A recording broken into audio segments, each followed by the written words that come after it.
What is up, everybody? So we're continuing to have a look back at what was being printed in the press at the time of Stephen Avery and Brendan Dassey's arrest, and what was being printed at the time their trial was going on. This first article today is from August 12, 2006, and it is from the Janesville Gazette. The headline reads, Brendan Dassey's attorney files notice of alibi. 5 family members, 2 other people, and a cell phone company are witness alibis for Brendan Dassey. Last week, the judge in the case unsealed a letter Brendan Dassey wrote him recanting his confession, saying he lied to investigators. Brendan Dassey's attorney, Len Kaczynski, filed a notice of alibi Thursday, which is required when a defense attorney intends to try to prove a client was never at a crime scene. It is not a complete alibi that covers the entire evening, Len Kaczynski said, but it does cover certain periods of time where Brendan made statements to the police where he was involved with Stephen Avery in the murder of Teresa Halbach. The document lists Stephen Avery, Brendan Dassey's mother, his 3 brothers, Blaine, Bobby, and Brian, Scott Taddock, and Blaine's boss. It also lists a record custodian for Verizon.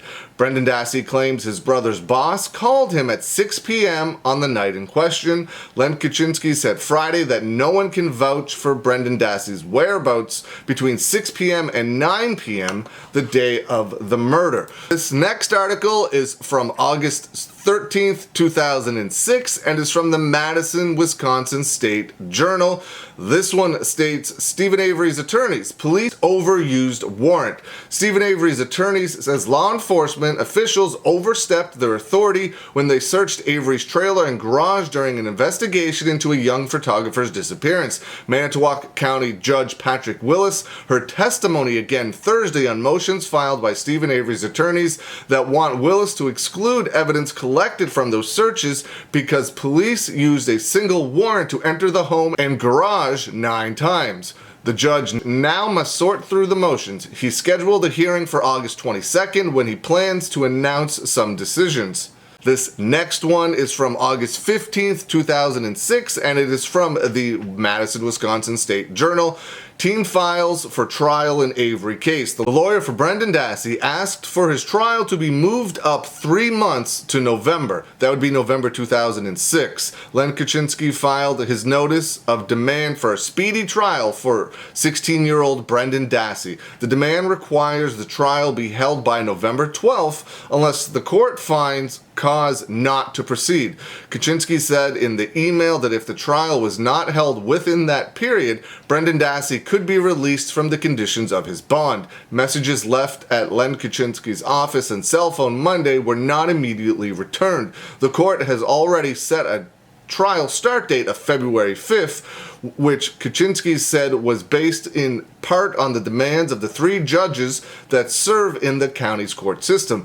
He said if the trial were to be moved up, schedules would have to be adjusted, or the court could use a reserve judge in other cases or in Dassey's case. The new trial date would conflict with the 5-week trial that is scheduled to start on October 16th for Stephen Avery. Brendan Dassey has pleaded not guilty. Those are the 3 articles we are going to go over today. A couple of big things for Brendan Dassey.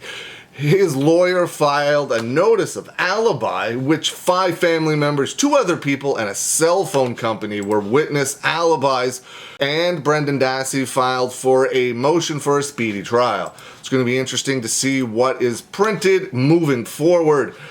They did not miss anything in this trial. Literally everything was being printed at the time this was going on. It's extremely interesting how public everything was and how they thought Stephen Avery and Brendan Dassey could get a fair trial with all of this publicity, with everything being printed, with Ken Kratz giving press conferences to the public. Just completely bizarre. Let me know what you think. Leave some comments below. I hope you're having a good day, and I will see you again soon.